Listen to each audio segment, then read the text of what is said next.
La historia está llena de grandes narraciones, de epopeyas que han definido el curso de la humanidad.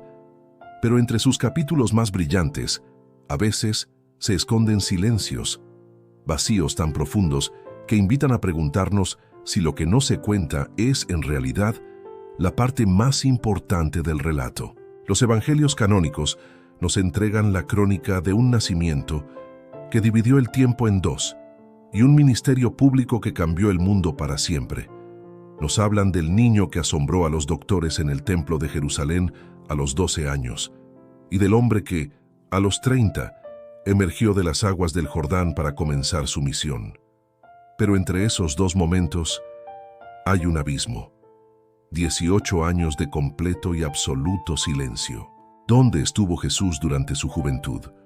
¿Qué hizo el carpintero de Nazaret antes de convertirse en el maestro de Galilea? Este vacío, conocido como los años perdidos, ha sido una fuente inagotable de preguntas a lo largo de los siglos. Es un lienzo en blanco sobre el que se han proyectado innumerables teorías, leyendas y anhelos. ¿Acaso permaneció en la tranquila Nazaret, trabajando la madera junto a su padre, en una vida sencilla y anónima? ¿O fue ese silencio, en realidad, el eco de un largo viaje, una peregrinación del alma en busca de la sabiduría del mundo antiguo? La historia oficial guarda un mutismo reverencial, pero la curiosidad del espíritu humano se niega a aceptar el vacío. Más allá de los 4 evangelios, existen otros textos, los llamados apócrifos, que aunque no fueron incluidos en el canon bíblico, susurran historias alternativas. Algunos de estos escritos, junto a tradiciones orales muy antiguas de Oriente, se atreven a llenar ese silencio. Mencionan posibles viajes de un joven Isa, como se le conoce en algunas culturas, a lugares lejanos y exóticos para un judío de su tiempo. Hablan de Egipto, cuna de una sabiduría milenaria, donde se dice que profundizó en los misterios de sus sacerdotes. Otros relatos lo sitúan más lejos, siguiendo las antiguas rutas de la seda y las especias hacia Persia, el corazón del zoroastrismo e incluso hasta los confines de la India y los valles del Tíbet, donde habría entrado en contacto con monjes budistas y sabios hindúes. ¿Es esto una simple fantasía, un mito romántico? Quizás, pero el contexto histórico del siglo I nos dice que tales viajes, aunque arduos, no eran imposibles. El Imperio Romano había tejido una red de caminos y rutas marítimas que conectaban Occidente con Oriente.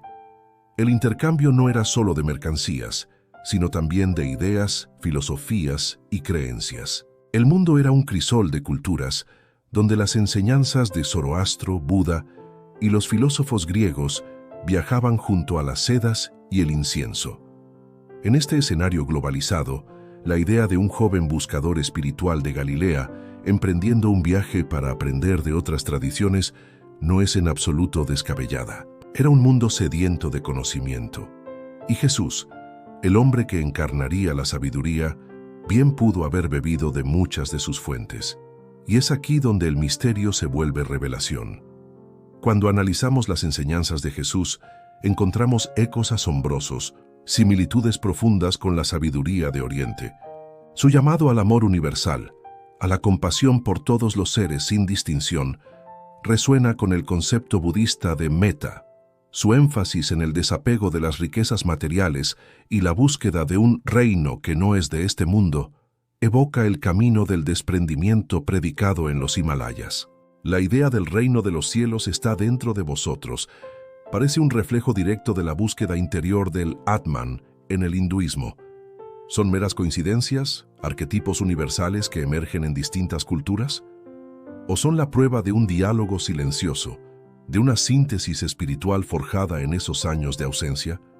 Pero no es necesario viajar hasta la India para encontrar conexiones sorprendentes. En su propia tierra, en los desiertos de Judea, existía una comunidad de ascetas judíos conocida como los esenios. Los manuscritos del Mar Muerto, descubiertos en 1947, nos revelaron una teología y unas prácticas con paralelos extraordinarios al cristianismo primitivo. Los esenios esperaban un Mesías, practicaban bautismos rituales de purificación, compartían sus bienes en comunidad y sostenían una dualidad entre la luz y la oscuridad muy similar a la que encontramos en el Evangelio de Juan. ¿Tuvo Jesús contacto con ellos? Pasó parte de su juventud en comunidades como la de Qumran, aprendiendo e intercambiando ideas antes de iniciar su propio camino. El silencio de los evangelios permite también esta posibilidad, una preparación en el corazón mismo del judaísmo más místico y reformador de su tiempo. Al final, quizás la pregunta más importante no es ¿dónde estuvo Jesús geográficamente? Tal vez el lugar exacto es un detalle secundario frente a una verdad mucho más profunda. Lo verdaderamente trascendente es cómo su mensaje, sin importar dónde se gestó, logró romper todas las barreras.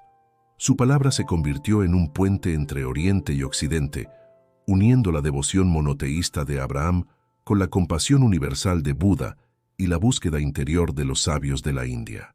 Jesús habló un lenguaje que todos los corazones podían entender, el lenguaje del amor incondicional, del perdón y de la verdad que reside en nuestro interior.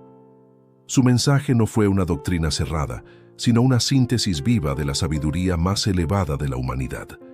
Los años perdidos de Jesús, entonces, dejan de ser un vacío en la historia para convertirse en un espacio sagrado de preparación. No son ausencia, sino el silencio fértil donde germinó la semilla más revolucionaria jamás sembrada.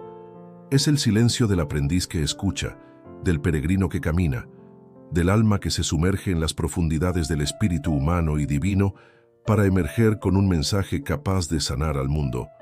Quizás el silencio de los evangelios sobre esta etapa no es un olvido, sino una invitación a que cada uno de nosotros emprenda su propio viaje, a que busquemos la sabiduría en todas sus formas y a que descubramos, en nuestro propio silencio interior, la misma verdad que Él vino a revelar. Porque el legado de Jesús no es solo una historia que se cuenta, sino una presencia que se siente, un camino que se recorre y una verdad que incluso hoy sigue esperando ser descubierta en el lugar más inesperado de todos, dentro de nosotros mismos.